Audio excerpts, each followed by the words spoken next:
Assalamualaikum warahmatullahi wabarakatuh. Perkenalkan, nama saya Siti Aisyah dari Muamalah semester 5 kelas C, ingin memenuhi tugas mata kuliah Sosiologi Hukum, dan hari ini saya akan memaparkan sedikit materi mengenai Sosiologi Antropologi Hukum Masyarakat dan Sistem Budaya. Sosiologi Hukum Islam dan Sosiologi Antropologi Hukum, dua mata kuliah yang memiliki pendekatan yang hampir sama. Namun untuk Sosiologi Antropologi Hukum ini lebih berkaitan dengan interdisipliner. Artinya hukum yang dikaji dan dianalisis dengan pendekatan sosiologi juga dan dengan pendekatan antropologis. Sosiologi yang dikaitkan dengan hukum dalam pengertian apa yang ada di tengah masyarakat, hukum dalam pengertian ketentuan yang mengatur perilaku masyarakat. Sosiologi sesungguhnya adalah ilmu yang pengertiannya itu tentang hidup bersama, terkait dengan bagaimana manusia berinteraksi dengan manusia lainnya, individu dengan individu, yang membangun satu struktur sosial, satu pranata sosial, misalnya terbangunnya suatu negara, terbangunnya suatu bangsa, terbangunnya norma-norma serta undang-undang yang sudah ditentukan. Antropologi hukum itu adalah kreasi manusia. Hukum itu adalah karya yang dibuat manusia sebagai bagian dari subsistem budaya. Jadi hukum itu adalah subsistem budaya yang mampu membentuk perilaku hukum, yang juga mampu membentuk pola pikir masyarakat.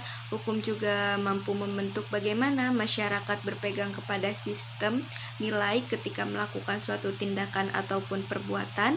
Sosiologi hukum dan antropologi hukum itu adalah dua kajian yang penting untuk dipelajari, karena yang pertama adalah bahwa hukum tidak lahir dengan sendirinya, namun hukum timbul karena masyarakat menginginkan kehidupan yang damai.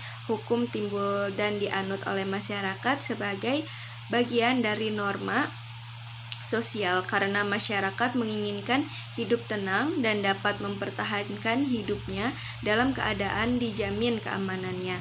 Kemudian mampu berkomunikasi, berinteraksi dengan sesamanya yang dilindungi oleh suatu norma yang disepakati. Selain dari pendekatan manusia, akan memudahkan masyarakat untuk berkreasi, menciptakan suatu yang dipandang sebagai simbol kedamaian manusia yang mampu disebut sebagai kebudayaan. Jika hukum dilihat dari aspek kebudayaan yang diciptakan oleh pola pikir manusia itu, yang kemudian dikaji kemana arah dari simbol kebudayaan itu dalam perspektif yuridis, empiris tentu saja. Kemudian ini disebut pendekatan antropologi. Oleh karena itu, sosiologi atau sosius yang artinya teman atau hidup bersama, sementara antropologis atau antropus yang artinya manusia. Sosiologi itu teman atau hidup bersama, berarti manusia harus menerima perbedaan untuk hidup berinteraksi, saling timbal balik atau saling bergantungan, dan memberikan kemaslahatan untuk kepentingan masing-masing. Sedangkan antropus yang artinya manusia, artinya adalah bahwa manusia ini mampu mempertahankan hidupnya karena manusia menciptakan sesuatu yang hasil ciptaannya itu mampu menjamin kelangsungan hidupnya. Misalnya seorang petani memiliki cangkul, kita tidak melihat bagaimana itu cangkul, harganya berapa atau bagaimana itu dibuatnya, tetapi kita melihat bahwa seorang petani yang memiliki cangkul mampu membiayai dan memberikan nafkah anaknya, istrinya hanya karena cangkul. Jadi jangan melihat cangkulnya saja, tetapi cangkul adalah kreasi manusia, suatu bentuk dari karya cipta manusia yang dengan cangkul itu sejak dulu manusia mampu mempertahankan hidupnya, bahkan membiayai anak dan istrinya. Selanjutnya, bagaimana manusia berperilaku dan berkarya seperti kehidupan masa kini. Dengan demikian, ketika semua itu dipelajari, maka ini yang disebut dengan antropologi. Ketika manusia bertani, kemudian hasil pertaniannya itu dipasarkan, kemudian diterima oleh masyarakat lainnya yang membutuhkannya. Tersebarlah hasil pertanian itu dan kemudian dapat dijadikan sebagai satu industri tertentu atau sebagai bagian dan teori ekonomi di mana ada permintaan terhadap kebutuhan hasil panen, maka ini bisa dipahami dengan pendekatan sosiologis. Bagaimana penyebarannya, bagaimana pemasarannya, bagaimana masyarakat mampu menjangkau harga pertanian, hasil pertanian yang harus menerus berkembang dan terus berkembang dari aspek sosiologis atau pendekatan sosiologis mampu pendekatan maupun pendekatan antropologis. Ketika memahami hukum akan lebih kompresif karena hukum dilihat dari ranah hubungannya dengan masyarakat yang menemukan bentuk-bentuk kehidupan di masyarakat yang mengatur bagaimana seharusnya masyarakat bertindak, berperilaku, bagaimana manusia mampu menentukan pilihan perilakunya, karena jika salah memilih, tentu ada sanksi yang bisa diterima sebagai akibat dari perilaku perbuatan. Adalah satu inisiasi, satu karya besar dari manusia dan masyarakat yang kemudian dibantu oleh lembaga-lembaga tertentu sehingga menjadi undang-undang. Tentu saja ini adalah satu upaya untuk membangun suatu sistem budaya.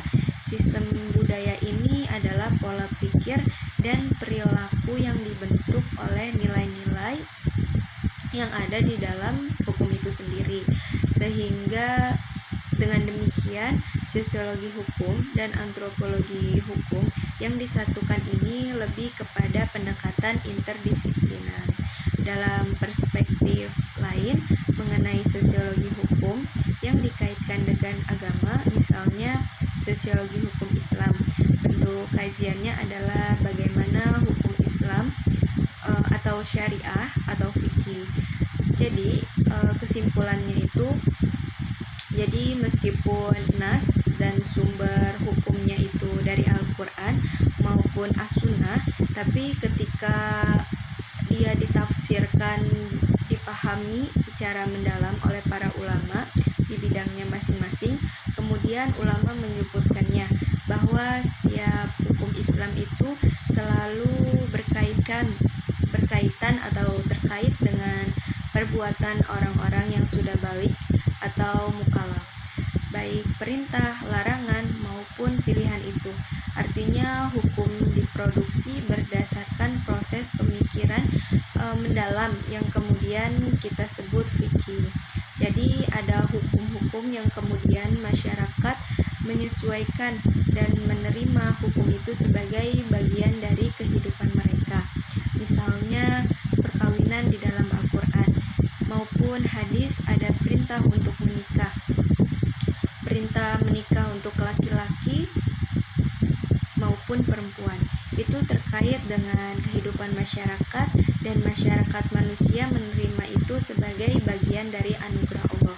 Karena sesuai dengan fitrahnya bahwa setiap makhluk Allah cenderung untuk menikah. Sosiologi Islam yaitu memahami semua hukum Islam yang kemudian dipraktekkan oleh masyarakat muslim yang bisa jadi itu adalah bagian dari sebuah penerimaan masyarakat terhadap hukum yang ditetapkan oleh para ulama. Pendekatan sosiologi hukum Islam lebih kepada aspek bagaimana masyarakat menerima lalu melaksanakan hukum Islam. Tapi di samping itu ada juga hukum Islam yang lahir atau muncul disebabkan oleh masyarakat. Misalnya pada masa jahiliyah, orang-orang jahiliyah termaksud sahabat belum masuk Islam tentunya suka minum khamar, suka mabuk. Banyak ayat yang menjelaskan itu, misalnya ada ayat yang berbunyi wala taqrabus sholat wa antum sukara, yang artinya janganlah kamu mendekatkan sholat ketika kamu keadaan mabuk. Sudah dijelaskan bahwa pada saat itu ada orang yang sudah masuk Islam, akan tetapi mereka masih suka melakukan atau meminum yang diharamkan. Itulah mengapa perlu dipahami dengan pendekatan sosiologi hukum Islam. Baik, kesimpulannya adalah sosiologi antropologi atau sosiologi hukum atau sosiologi hukum Islam adalah dua metode atau dua pendekatan di mana untuk memahami hukum sosiologi, memahami dari aspek interaksional individu kepada individu atau dari masyarakat di dalam memahami hukum ataupun sebaliknya. Dan untuk antropologi adalah suatu pendekatan terhadap manusia sebagai sumber lainnya pada kehidupan sosial itu sendiri. Jadi sosiologi adalah bagaimana kita melihat manusia saling berinteraksi dalam berbagai perbedaan tapi mampu berinteraksi dan hidup bersama. Sedangkan antropologi itu lebih melihat kepada bagaimana masyarakat mampu membangun sistem budaya yang di dalamnya itu ada pola pikir dan pola perilaku, dan juga merujuk pada nilai-nilai yang disepakati sebagai norma, sebagai hukum, sebagai kaidah, sebagai ketentuan dan peraturan yang dianut bersama. Mungkin cukup sekian dari saya, mohon maaf apabila ada kesalahan karena saya masih tahap pembelajaran. Wabillahi taufik wal hidayah. Wassalamualaikum warahmatullahi wabarakatuh.